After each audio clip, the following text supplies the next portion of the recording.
یہ جو آج کل درود نکلا ہوا ہے نا صلی اللہ علیہ وسلم، صلی اللہ،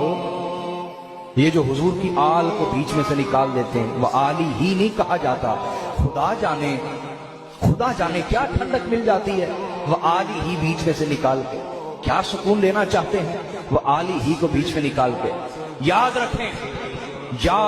کل کتب حدیث کو پڑھیے،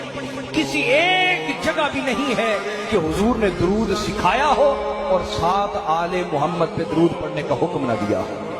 کسی ایک حدیث میں بھی آپ نہیں دکھا سکتے، کسی ایک حدیث میں بھی یہ صلی اللہ علیہ وسلم، یہ آل ہی حضور کی آل کو نکال کے خدا جانے